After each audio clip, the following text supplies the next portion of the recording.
Os Estados Unidos prometem manter apoio militar enquanto a China não quer derrota da Rússia. Instituto científico atingido na Rússia. Kiev sofre um ataque massivo noturno. Acordo histórico. Ucrânia fabricará armas junto à Dinamarca e os Estados Unidos.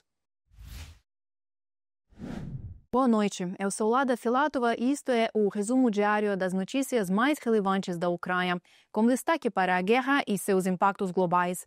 Para continuar recebendo informações confiáveis e atualizadas, inscreva-se no canal UATV Português e ative o sininho. Hoje, 4 de julho, em um contexto da incerteza quanto ao fornecimento de armas para a Ucrânia, ocorreu uma aguardada ligação telefônica entre o presidente ucraniano Volodymyr Zelensky e seu homólogo norte-americano Donald Trump. Segundo fontes diplomáticas, a conversa concentrou-se na cooperação bilateral na área de defesa e no futuro da ajuda militar, em um momento crítico para Kiev após as recentes interrupções na entrega de armamento essencial por parte de Washington. O presidente dos Estados Unidos, Donald Trump, abordou o tema de assistência a Kiev durante uma conversa com jornalistas na base aérea conjunta Andrews, em Washington, reafirmando o compromisso com o apoio militar à Ucrânia, apesar das preocupações relacionadas ao esgotamento dos arsenais norte-americanos. Não suspendemos, estamos fornecendo armas, mas já fornecemos tantas armas e estamos tentando ajudá-los. Biden esvaziou todo o nosso país ao fornecer armamentos e precisamos garantir que teremos armas suficientes para nós mesmos. Donald Trump, presidente dos Estados Unidos. Nenhum país será capaz de impedir a Ucrânia em sua trajetória rumo à adesão à União Europeia. A declaração foi feita por presidente Volodymyr Zelensky durante uma coletiva de imprensa com líderes da União Europeia.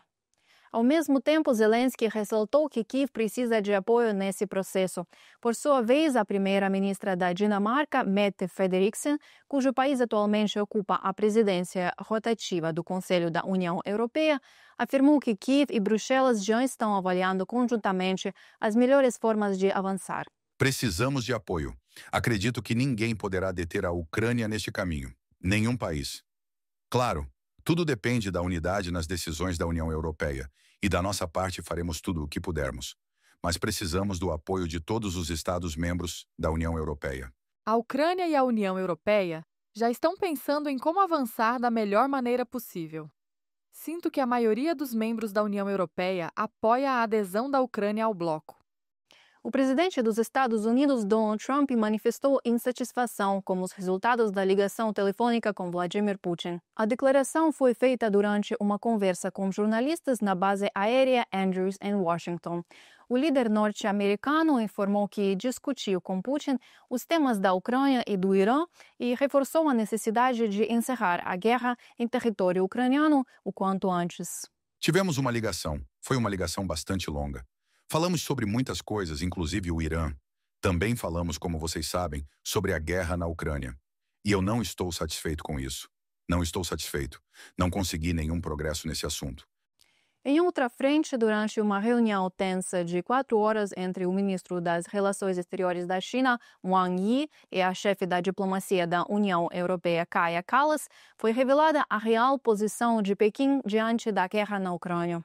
Segundo informações do jornal South China Morning Post, a China considera inaceitável a derrota da Rússia no conflito, o que tem gerado apreensão em Bruxelas sobre o papel que Pequim realmente desempenha, apesar de seu discurso oficial de neutralidade. O ministro das Relações Exteriores da China, Wang Yi, disse à principal diplomata da União Europeia nesta quarta-feira que Pequim não quer ver uma derrota da Rússia na Ucrânia porque teme que, nesse caso, os Estados Unidos passem a concentrar totalmente sua atenção na China, segundo várias pessoas familiarizadas com a conversa. O comentário feito à representante da União Europeia, Kaja Kallas, confirmaria o que muitos em Bruxelas acreditam ser a real posição de Pequim, embora contraste com as declarações públicas da China. O Ministério das Relações Exteriores chinês costuma afirmar que o país não é parte da guerra. Alguns funcionários da União Europeia envolvidos na reunião ficaram surpresos com a franqueza das declarações de Wang, da publicação do South China Morning Post.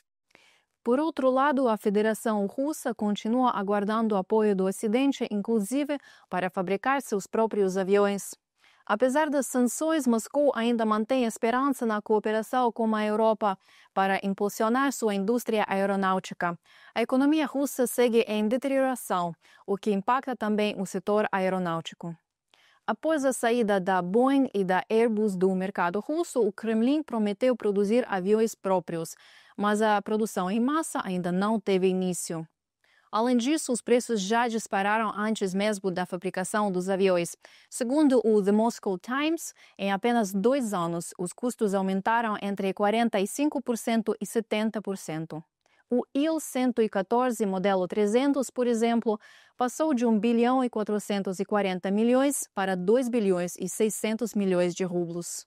A empresa Rostec explica que os preços iniciais já não refletem a realidade atual. Informam que os custos dos materiais e da eletrônica subiram e que hoje a diferença de preço em relação aos modelos estrangeiros não é tão grande. Segundo o Serviço de Inteligência Exterior da Ucrânia, são observados processos profundamente críticos em setores como a indústria do carvão, o refino de petróleo, a construção, a indústria automobilística e a logística. Esses setores representam cerca de 17% das receitas totais do orçamento federal russo. Além disso, 52% da economia russa está em estagnação, especialmente no setor manufatureiro. A razão principal é que mais de 40% das empresas russas possuem obrigações que triplicam seus lucros. Ao mesmo tempo, o capital circulante depende cada vez mais da dívida com fornecedores, já que o financiamento bancário é tanto muito caro quanto praticamente inacessível.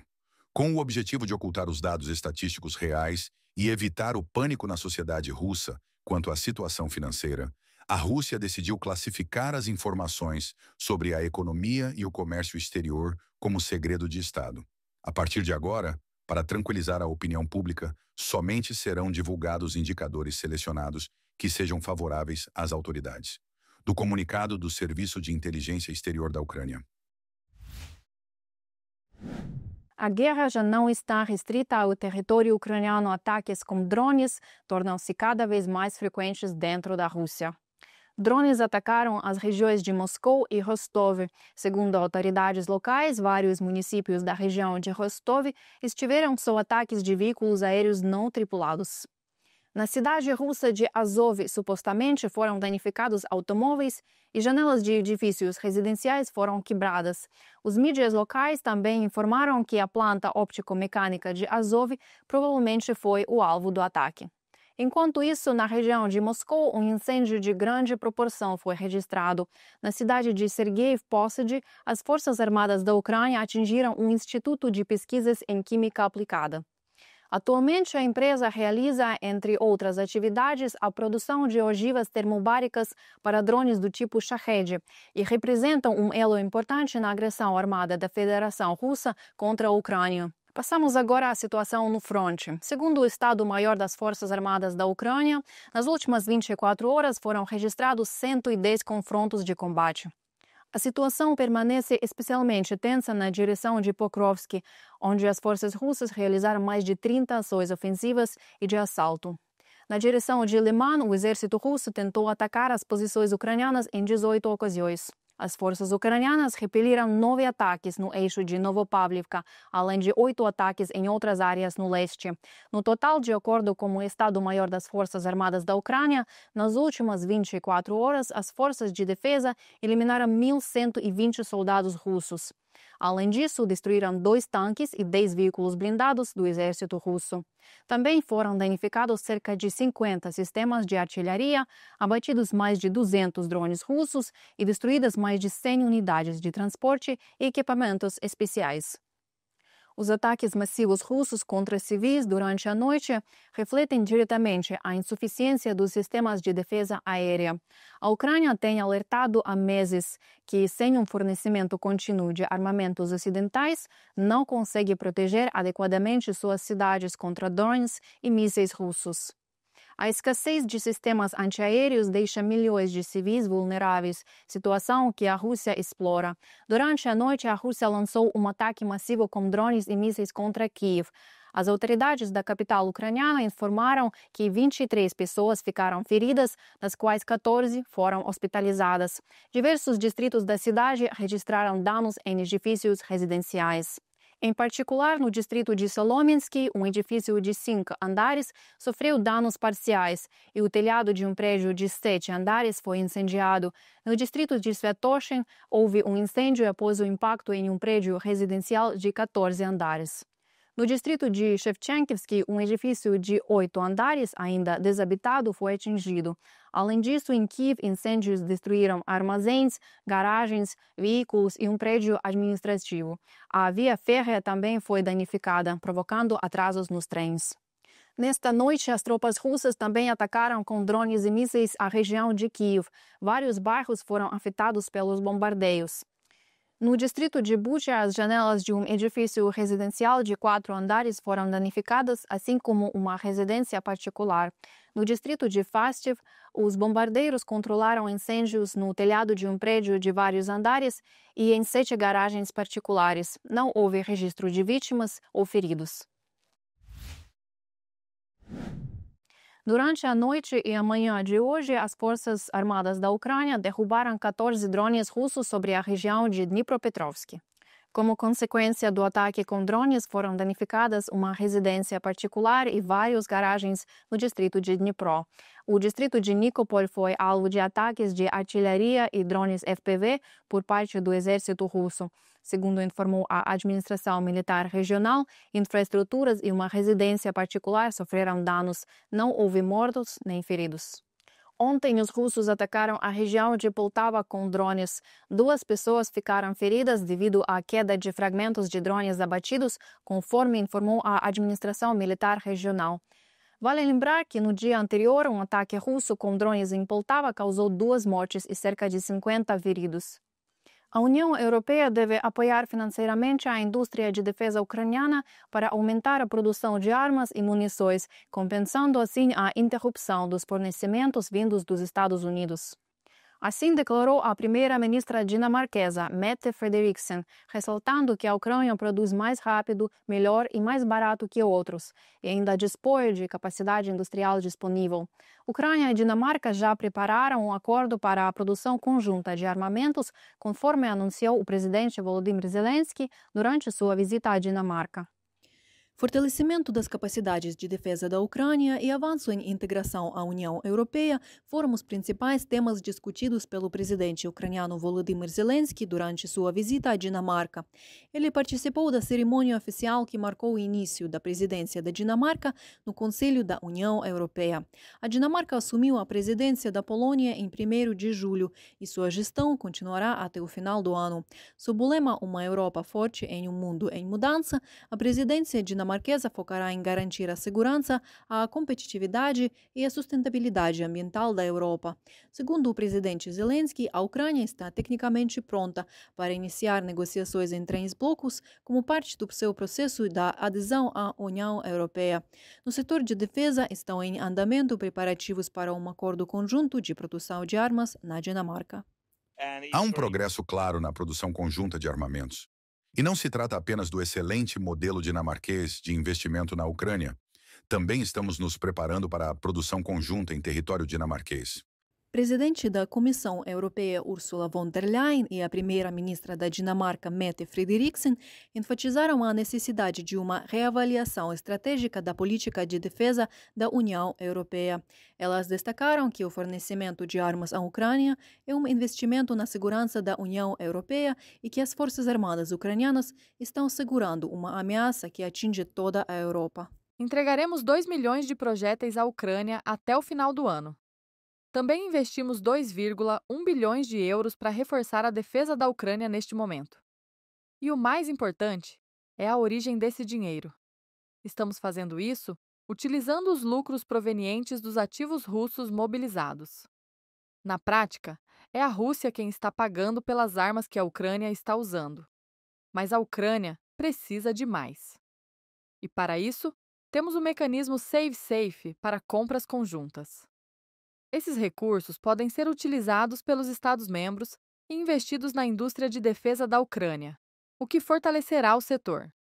Os produtos são melhores, mais inteligentes, mais baratos e chegam mais rapidamente. A Ucrânia possui reservas de capacidade produtiva em sua indústria de defesa, que, segundo a primeira-ministra dinamarquesa Mette Frederiksen, está trabalhando de forma mais rápida, melhor e mais econômica do que em muitos outros países.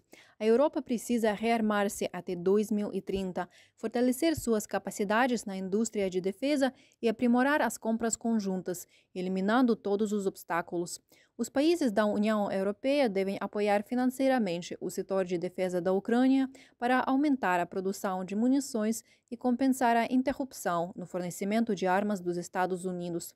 A União Europeia também deve acelerar a adesão da Ucrânia à União e à OTAN, reforçar as sanções contra a Rússia e aumentar os pedidos à indústria militar ucraniana. A Dinamarca está considerando ainda a realocação de parte da produção de defesa da Ucrânia para outros países europeus, especialmente para a própria Dinamarca, como forma de apoiar a indústria. A guerra na Ucrânia nunca foi apenas sobre a Ucrânia, é sobre a Europa. E, portanto, se quisermos proteger a Ucrânia, a Europa e a OTAN, precisamos garantir que a Ucrânia receba a ajuda de que precisa. E, claro, todos nós esperamos que os Estados Unidos continuem seu apoio à Ucrânia. E, por meio da Ucrânia, a Europa.